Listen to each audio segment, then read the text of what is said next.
All right, we're back here for our first episode of 2023 with Stephanie Rustad, who is representing Silver Arrow? SilverArrow Bowmen and Letterfly Archery. Letterfly Archery. Now, that's your program, right? Yes, it is. That's awesome. We're currently sitting down out in front of the NFAA. The WSAA. Yes, it is. Mm-hmm. See, that's how on it I am this week. And anyway, you have a whole gaggle of people down here with you. So how many people did you bring? So my kids from my camps, there's 13 of them, but I believe there's 3 or 4 additional people from Silver Arrow with us too. Adults. 5, 6. There's quite a few from us Silver Arrow. Quite a few. That's awesome. And Silver Arrow, that's all the way up in, where is that exactly? MountVernon, Washington. Mount Vernon. Yes. That's, for those that don't know, that's basically Canada. Almost. Okay, so you said your kids. Yes. So what is like a JOAD program? Nope. So I actually work for the National Archery in the Schools program. That's my main job.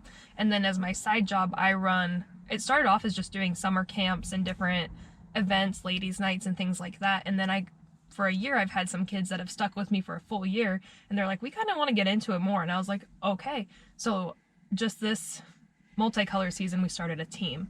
And so they've been practicing. They were stuck with me for a full 4-month period. They had to do a little bit more commitment than just the month-to-month camp. And so that's where we are now. This is their second tournament plus the mail-in, so third tournament, but second in person.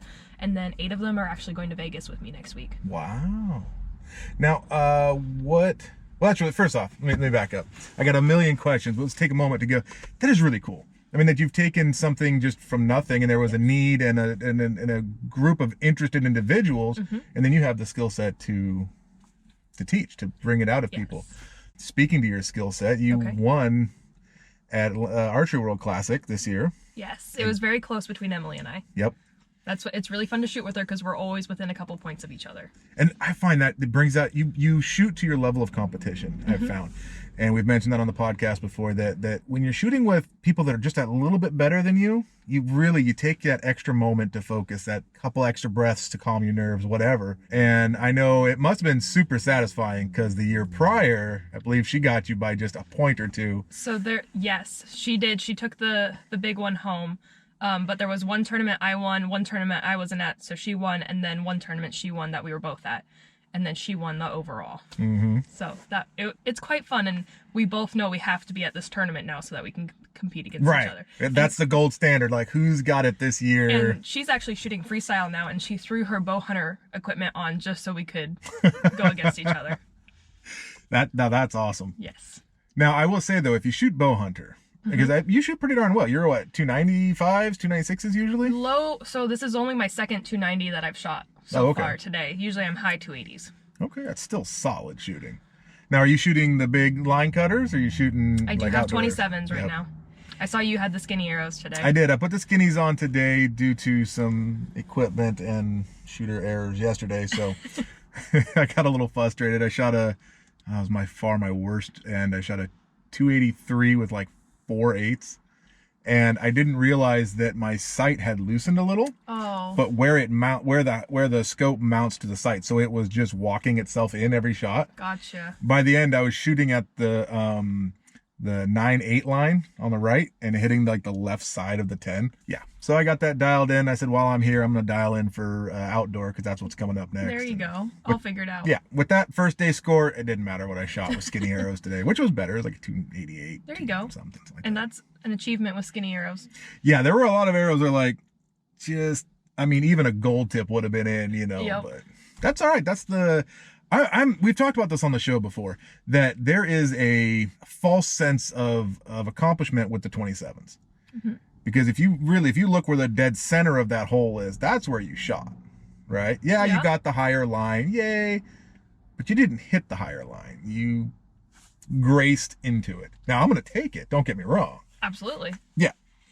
But when you shoot the how many skinnies, points do you actually get more? That would be an interesting thing to do. Shoot a score with skinnies, shoot a score with the bigger ones.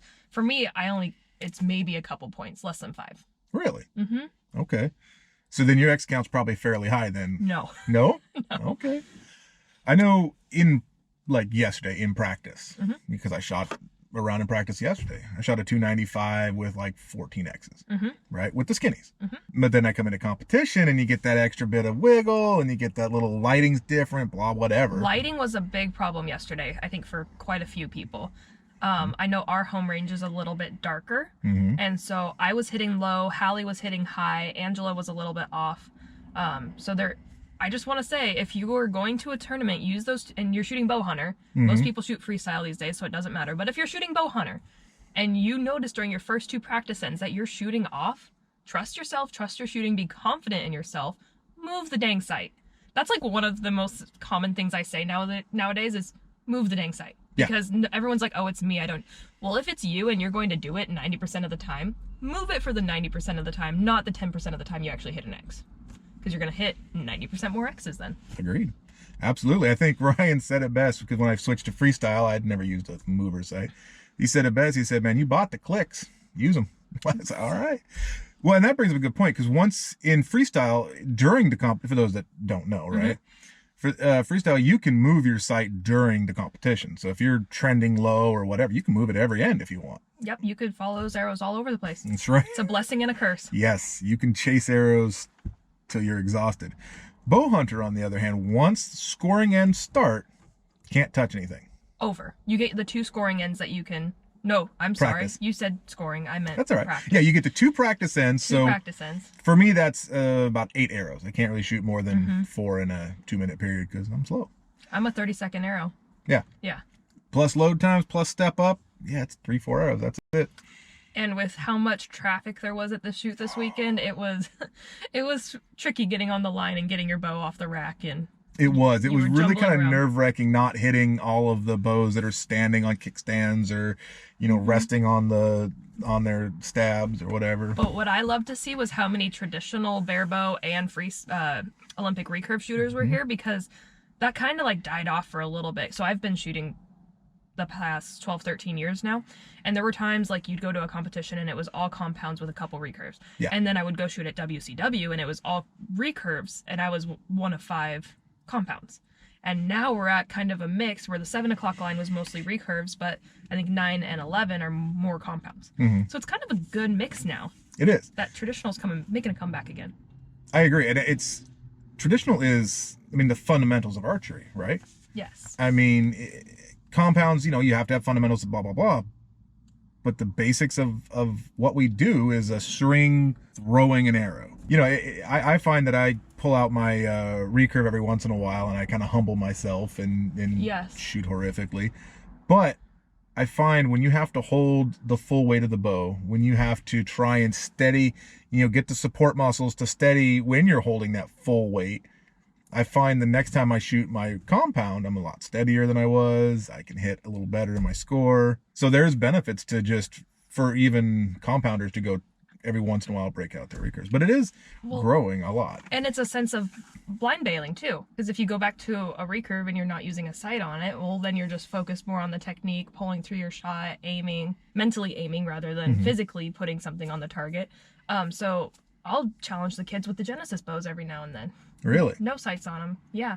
And then they'll make me shoot left-handed or a mini or something just to give them a little bit more of an advantage. But it's just a good time, and usually I can shoot just as well as the ones that have been practicing with them. Nice. So you have Genesis as part of your club or your personal collection, or? So our team has, SilverArrow has a handful, and then I have a bunch for the team as well.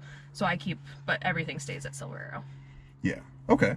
Oh, that makes sense. There's no point carting it around if that's where you shoot. So back in the day when I first got started, my dad and I started a JOAD team when I was 15, and we were running it first out of the local batting cages. So we had to cart targets and nets and bows and arrows and everything in and out every single night we had archery. And we were doing it 2 to 3 times a week. Oh, wow. And they did not have the nice little carry targets for camps like they do now. So we were rolling, you couldn't lift them, so we had to roll these targets in and out every day we were in there, and it was such a workout. So we finally got a place that we could build cabinets and leave most of the equipment there and just take the bows and arrows in and out. But that's something, if you're putting in the effort to move targets around, that's a lot of work. You're better off finding a physical location to stay at. Oh, absolutely. But you did, and it's grown exponentially from there, I assume. You know? So it's crazy that when I was 15, that's when all of that got started, into where it's fantastic and still growing, and, you know, started off with my dad, but now I'm able to do it on my own, and he kind of supports me from the side. Nice. And, yeah. He had actually sold off all of the equipment we had originally when I went off to college, and then I had to pick stuff up again when I got back. It's funny, actually. Parents do that. I've done that with my kids' stuff, and then all of a sudden, I'm rebuying. I just got rid of that like last week. Exactly. So up there at Silver Arrow, you have, because I've been there you guys had the WSA State 3D quite a few times. Yes, but recently we've been having the Safari. Yeah. Yes, I think we had 3D 2 or 3 years ago. Yeah, I haven't been up there in a while because it's a drive, and then I have to find a hotel, and, you know, the whole deal, which is fine. It's a great club to shoot at, and you guys have a lot of terrain variants. Like you got some down across the valley, or in a ravine rather. Yes. You know, and then up, and a lot of different technical shots that you don't get a lot of around here. Yes. Especially like me, I shoot at Tacoma Sportsman's Club a lot, Very and it's flat. very flat. I mean, there's a couple of no, it's flat. It's pretty flat. Yeah. I actually did my first and second WSA 3Ds were at your club, and they were back, I mean, probably 8 years ago or more. Okay. I mean, it was a long time ago. It was my first state 3D, first WSA event. Yeah. And I brought my my hunting bow, because that's what I shoot, and I had a wrist release, and my, you know, gold tip XT hunters, you know, just your standard hunting setup, and I managed to pull second out of that event. There you go. And it was kind of like, oh man, I could.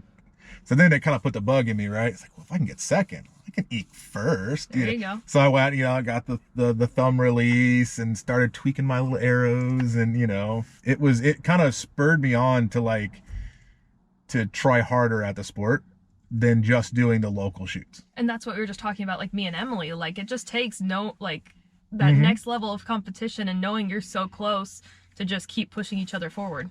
Right. Now, you said the name of your group was Let Her Fly, or Let Her Fly? So there's both. Oh. So thank you for asking about that. So for the team, we did a lot of fundraising, and so what I wanted to do was actually start a nonprofit to be a sports team. So Let Her Fly is a sports team, and also Let Her Fly was what I started a couple years ago when I went through a bad relationship, was getting out of it, and I needed to find myself again. And so that's really when everything started for me. So that started Let Her Fly, because it was kind of like, let her fly, let me fly. And so now the kids, I have 50% boys, and they didn't mind wearing Let Her Fly on a sweatshirt, but I was like, I need to be more inclusive. So then we changed it to Let Her Fly for the team. And then all my camps and ladies' nights and other clubs and stuff are Let Her Fly. More the business side of things, and then the team side of things. Nice. You know, it's interesting you said, because my first thought, you know, when you say Let Her Fly, my first thought was, okay, this is, you know, kind of geared towards ladies, you know, girls, what have you.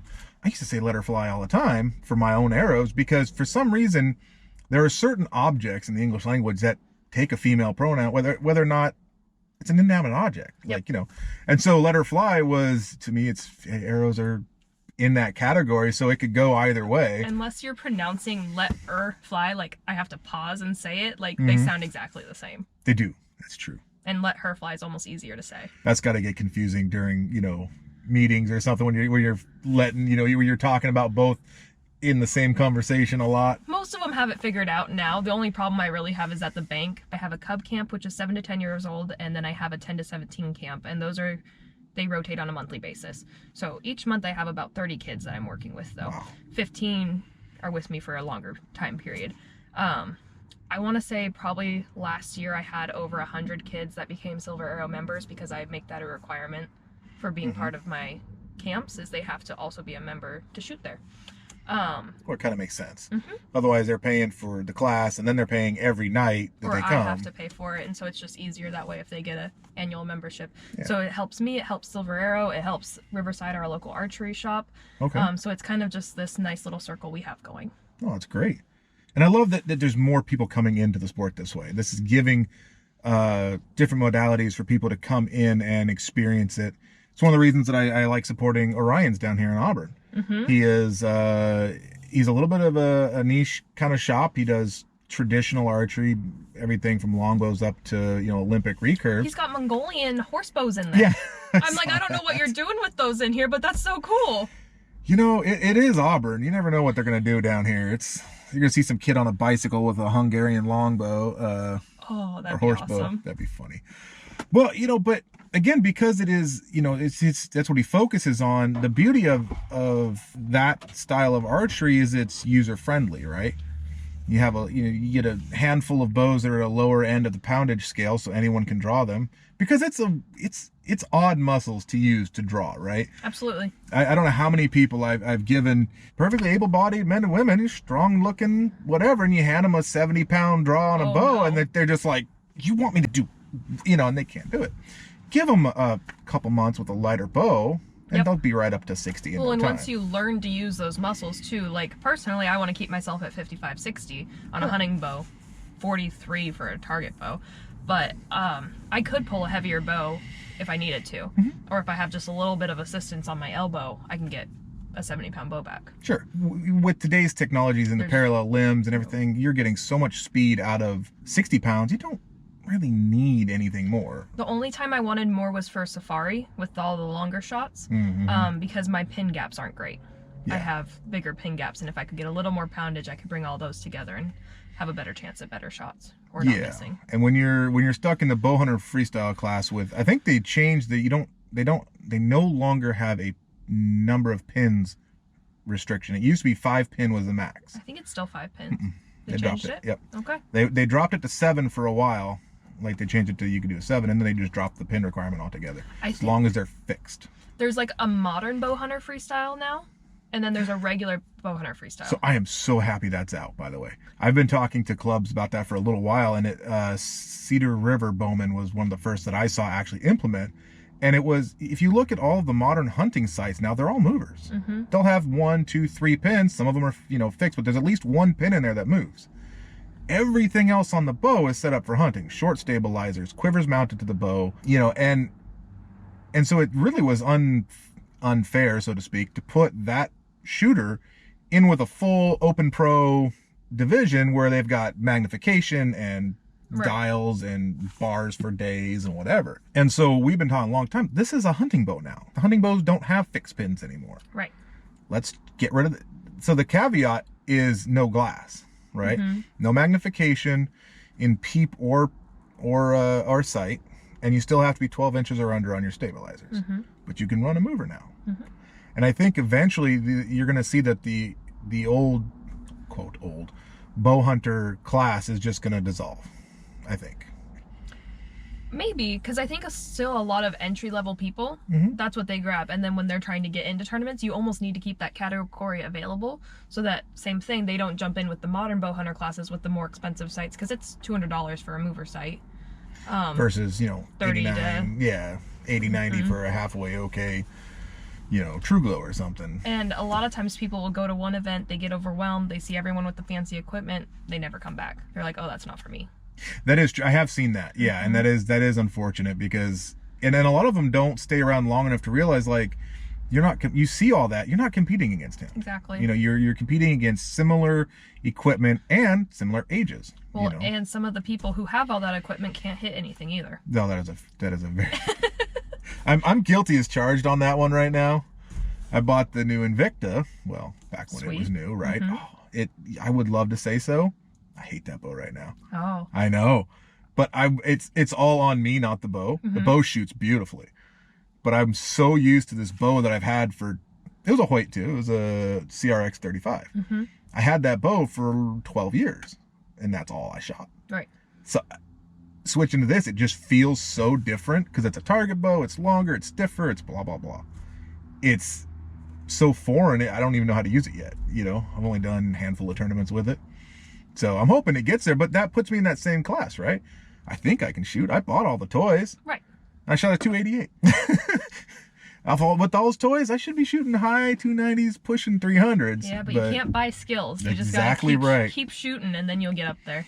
Like my friend who came with me, she shot a 251. She's been averaging 260s, and she hit a high of a 270 recently. Nice. And she's like, okay, like my goal is just to hit it. This is her first tournament ever. First tournament ever? First tournament ever. Within 30 points of your high is considered great? No, so she shot a 251 yesterday, 281 today. So she just came back. All she needed was that confidence boost of like being here for a day, and she rocked it today. That is amazing. So that's not normal. No, to beat your practice personal best in a competition, that's, I mean, let's face it. I mean, this is just, I could say just mail-in, but you're within 12 inches of the person on either side of you, lined up in a row. Everyone's watching. I got hit with a stabilizer at full draw today. Nice. Yep. So I was able to let down, but I was like, ooh. So on her third arrow, I always sat and waited until she'd walk off the line because she would just go. Yeah. Oh. Which is not a rule. It's just etiquette. It is a rule. But yes. That's in the rule book. You have to wait until the other archer is done shooting before you leave. It depends on what style you're shooting, because there are some styles that say, World Archery, I believe, is one of them, that you have to step off the line as soon as you're done shooting.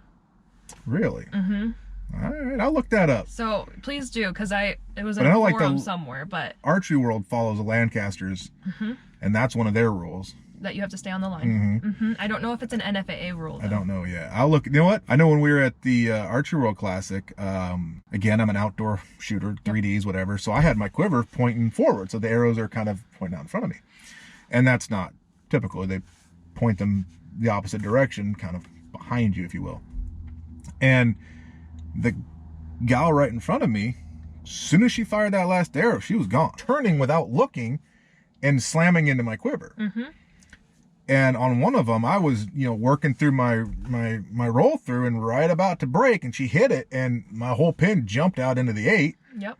And I plunked an 8 out there, and it's, hey, you need to wait a couple of seconds. I think you can call a lane judge for that too and ask for another shot. I did. They gave me one makeup at the end, and I turned my quiver around because they also pointed out, hey man, I'm a big guy and I take up a lot of space, and that quiver's sticking out kind of into her lane. It's like, oh, well, I didn't realize that. So I fixed me, and then I got a makeup. But yep. And then the thing to remember too, especially for newer archers, is I had to do this for one of my kids yesterday.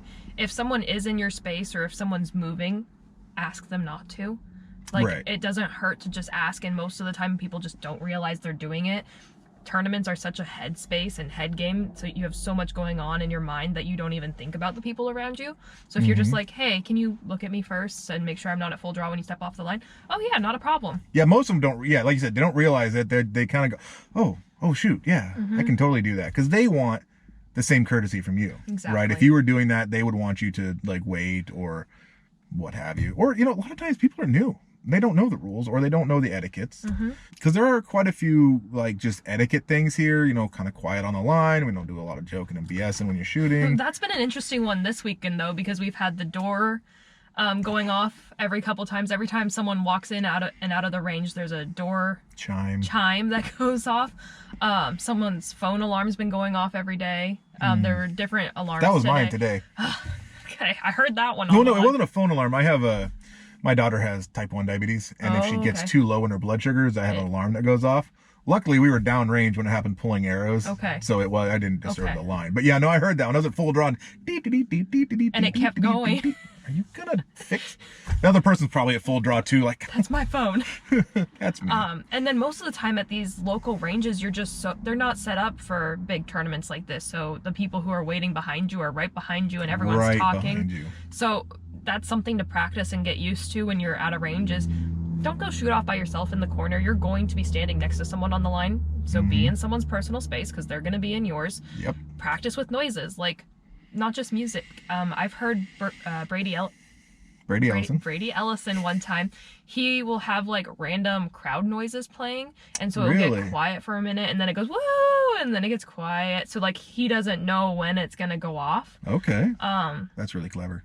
Yeah, so just different things like that. The one that I recommend is there's a bunch of different free archery apps you can get. I use My Target, and you can set, when you're doing a round, right, you can set a timer that will buzz just like the timer in the competition. So you'll get your 10-second or 20-second get ready. You'll get your 2-minute start. You'll get like a 30-second warning, and then like a countdown at the 5-second mark. Yeah. And having the pressure of a time limit to shoot your shots, and the noise of the buzzer. Yes. That's really, it's twofold, right? Puts a little nerves on you, but also once you get used to it, it allows your nerves to calm down that much more, because I'm going to shoot all 3 arrows in a minute 15. You know, I don't need 2 minutes. Right. But you should know that. But you should know ahead that. of time. Know how long each arrow takes you on average. And know how many times you can let down. I can only let down once. Me too. I'm a slow shooter. We might have already covered that. I don't know. I talk too much. I can only let down once. Otherwise, and oh man, I had one arrow in here. I let down, shot the one that I needed to let down on, drew back on the next one, and release was not moving. Like, it was moving, but it just seemed like you just couldn't get it to it was moving forever, and I don't know what it was. It's just obviously me. And then the pin started, you know, I held too long, pin started going everywhere. Like, I need to let down, and I glanced up, and I'm glad I did. I glanced up as I was kind of rolling forward into the hinge to let down, and it's got like 19 seconds left on the clock. And you're like, there's no way. Nope, just gonna force this one through, and I held it till like I think 3 seconds left on the clock. Barely touched the 10 line. There you go. I was like, how in the? I thought it was gonna be like an 8. Like, it was so all over the place. Well, and sometimes that's all I have to do is, like, if I don't have time for a full letdown, I'll just relax on my pull, kind of let my shoulders and muscles reset, and then I'll go into that tension again. Because if I can't get it to go off, but I know I don't have enough time, I just have to let my body relax. I blink a couple times because my eyes start to get blurred. I have bad eyesight. Oh. And I can't even see my arrows in the target, so I don't know what I shoot most of the time until I'm down there. And like, I could use binoculars, but for me, I'd rather not know, because I know my arrows should be in the middle. They That's should a little bit be. of confidence. I like that. But if I'm sighted in, they should be in the middle. And so if I get down there and I'm like, oh, those were some bad shots, but I have to move on. Yeah. Like, I can't sit there and I'm bow hunter. I can't move my sight. So it really doesn't matter anyways. Until I get down there, I'm like, oh, I'm like yesterday, I was low almost every single arrow. But I'm a person that I need to hold in the middle. So I was like, I just am going to work on having a good shot today. And that's what I did yesterday. Nice. Did you give it a few clicks in between yesterday and today? Yes, I did this morning. See, movements are free. And then, does your club does Silver Arrow have any 3Ds or anything, events coming up soon? So we'll have the April Fool's shoot at the beginning of April, and then we're also hosting the State Safari this year. Nice. And then as our team fundraiser, last year we came up with the Spook Shoot, and that's right around Halloween. And so we do a night shoot, 3D targets with glow sticks, and then you bring a flashlight. So that was a lot of fun. It was like we had lit up ghosts, so you followed a ghost trail around the course. It was only like 10 or 15 targets because that's all you can handle at night. At night it's way different. But then inside we had black lights and fog and glow in the dark targets. So it was a blast, and we'll be doing that again this year. Nice. Okay, so I've done those before at Cedar River Bowmen, typically during Bonanza, right? And you've gone there, I'm sure, a bunch of times. You've never been to Bonanza? I haven't been to Cedar River. I'm not a big outdoor shooter. All right, listen, we're going to have to cut this interview short. I can't talk. No, all right, first off, Cedar River, love that club. Yes. Okay, they have, it's great especially for families and kids. Because every 10 targets, it dumps you out where you can, that's fabulous, at the main area where you can get a snack or go potty or whatever. Now, it's very basic, and there's really no power out there. So they have a cook shack, but it's all porta potties and things like that. But it's there. It's usable. And their course has enough variation. They got some hill shots and then a lot of flat, like everything else around here. But Bonanza is huge. And depending on the year, I mean, it goes 200 to 300 shooters. Yep. Which is big for an event. Camping, Friday night event. I mean, it's a huge thing. I love plugging that. Most of the Washington shoots used to be that big. Yeah. But now we have so many that are happening that it's they dwindle down to 50 to 100 now. Right. I agree. It kind of saturated the market, because you can go any weekend through the summer. 2 or 3 shoots going on. Yep. And it kind of bugged me too, getting a little off my original thought here, was, clubs started to overlap. It used to be that they would, every other weekend, or it would, you wouldn't be at the same weekend. They have a committee every year about it, and more, well, let's add this and let's add that. And they're good ideas and they're fun ideas, but it just, like you said, it's saturated, and it puts a lot on the club to do 5-6 shoots a year. Oh yeah. And so then sometimes the quality of the shoot suffers because the volunteers get burnt out. Well, and so let's put a plug for that. If you can volunteer, if you can even give a couple hours a year to your course, or even WSAA in general, they need it. We are suffering for volunteers right now. Putting out targets for events, just general range maintenance, clearing trails, anything you can do, even if you're just walking around and you kick a few branches off the trail, it all helps. It all helps. The Bonanza, they have a bunch of fun extra stuff that you don't normally get at a shoot, right? So you get your normal rounds, for both day, but then you get they have like a smoker round, which is like an extreme shoot. And they make it dirty. You're shooting through brush and around branches, and you gotta like, you have to, you know, weigh the bullet or something and bend your arrow around stuff to hit the targets, right? But if you know the flight of your arrow and you're confident in your torque and whatnot, you can have a lot of fun, you know. And it's one arrow. That's all you get. You shoot it till it's gone or blown up or whatever, but you get one arrow. Oh, that's fun. So that's a lot of fun. And then the night shoot, they call them the coon shoot, because I guess you used to hunt raccoons at night. What they'll do is when you get to the target face, there's nothing lit up except for the stake is like a glow stick, right? So they'll tell you, all right, your archer ready, and as soon as you draw, they'll turn a flashlight on to the target for 20 seconds. That's all you get. Figure it out. Wow. If you don't pull a trigger, 20 seconds, the flashlight comes off. Yeah, so what I love that shoot, because I'm not a fast shooter. We discussed that plenty today. So for me, it's an extra challenge to keep moving. And I found, boy, I'll stand out as the other guys are shooting, and I've got my binos up, and I'm trying to guess yardage the whole time they're shooting, so I don't waste that time on the stake. Right. You know, I've never taken first, and I've taken second and third. Okay.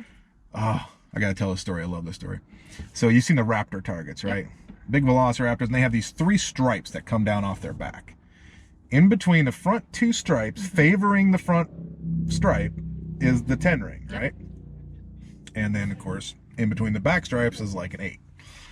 And so I'm sitting there, and the guy who's currently in first, I'm in second, and he comes up and he shoots I don't remember what he shot, but it was not a great shot, right? Okay. This is only not great a shot. It's like, oh, the door's open. Yes. I get up there, and you know, he puts the light on, and I mean, my pin's just sitting, just holding on that back line of that stripe. Yeah. I can watch it. Boom. Hits the spot. Oh, dude, that's a 12. I'm in it. Let's go. Wrong back stripes, not front stripes. God. Hard to see the head in the dark. Couldn't see anything but the stripes. So that was a fun second place right there. Yeah, do you guys do a lot of like supporting the WSAA and other? That's what most of your shoots are up there. Well, Silver Arrow is great because we have 14 indoor lanes, and then we have the 3D course, and then we actually have 2. They're small, but 2 flat ranges. Two flat ranges. There's one behind the clubhouse too. It's a stationary target, and you scoot back. Oh, okay. So technically it is a flat range, but it's just a little different. And we're hoping, we're working with the city now to get more property that we might be able to put something else in the future. Okay, I was gonna say that is the only caveat I would say to that club is that your main flat range is narrow. And then you only have what, is it 6 bales? So we have 10, 20, 30, 40, and 50, and then there's 2 bales at 20. Okay. Yeah, so it's when you have a full tournament turnout, like, not a lot of warm-up space. Come ready. Exactly. Well, that's, you know, as a bow hunter, that was one of the things when we first started that we kind of, me and my friends that I normally shoot with, kind of made it a running thing with us, was you had to be, your first arrow was supposed to be on the range.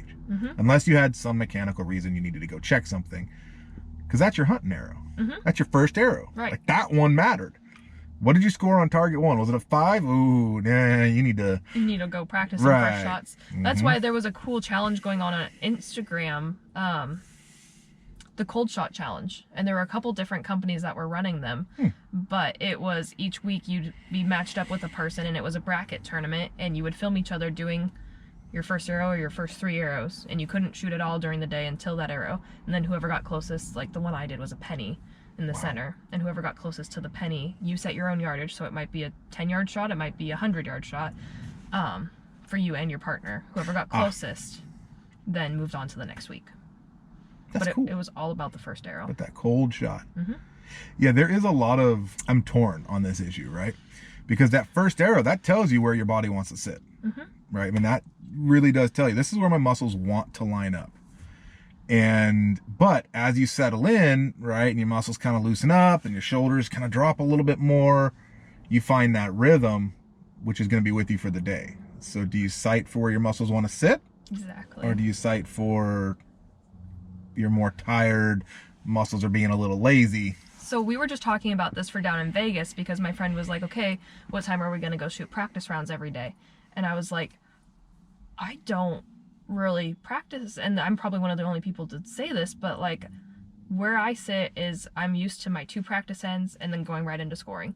And I might shoot better with a little bit more warm up, but that's just what I've always done and that's what I'm used to. So I was like, I'm going to practice a little bit on Thursday, but then Friday, Saturday, Sunday, I'll probably just jump right on the line. I'll do a little more calisthenics and get my body warmed up, but not necessarily more shots. Yeah, I think most archers are into that practice warm up. They'll go shoot for 2 hours and wear themselves out though. Agreed. I mean, I agree. I can't. Nah, I'm beyond that. Yeah. I'm not young anymore. I'm not throwing my arm out there anymore. You know, like that, I might go down there, shoot a few arrows, make sure my sight's on, make sure the lighting's not messing with anything. I think for Vegas, that's the key. Go make sure your pin is on for the lighting in the arena. Well, but the hall has different lighting than the arena, which has different lighting than the practice room too. Never mind. Just you know. But if you get it set up for the practice room, you're going to be closer than probably wherever you're coming from. Because it's just such tall ceilings, it's so dark in there most of the time. That's true. Yeah, and as bow hunter, we can't. Well, actually, I'm not sure. You can't have a light on your sight, can you? I don't think you. I know you can't hunt with one, but I don't know what the rules are for that. I don't either. I wouldn't risk it if you're not used to bringing one. Right. But I noticed that in here, like at Orion's, it's a lot brighter than, say, Archery World. Now, Archery World's not dark. It's just this is particularly bright. Yes. And my pin, like, just goes away. Like, it's there, but it's so washed out. And, of course, I have a green pin on a yellow target. That's just terrible. Yeah. That, yeah, I have a much harder time holding here than I do at Archery World, where the pin stays crisp, and therefore it's easier for your mind to go, oh, there it is. So, and lights... having a lit up pin will do that. Like if it's bright out, you can increase your pin bright and it'll bring back your pin, which is why they use them. Well, I actually don't have much else for you. I'm just saying, you know, good luck on Vegas. Thank you. And really, I just wanted to put out the word for your club and the stuff that you're personally doing with the coaching and the kids and whatnot. Thank you. Yeah, thanks so much for letting me talk to you today. And if anyone wants to get in touch with me, it's the Archer Steph on Facebook and Instagram. And Instagram's probably the best way to figure out what I'm doing. Okay. I used to have a lot of educational reels. Those have kind of slowed down a little bit as... You want the info? Go take the class. There you go. Well, not even that, just as I've gotten busy, making a reel it just takes time. Right. And you'd rather be doing other important stuff. I would. All right. Well, we'll chat with you later. Thank you.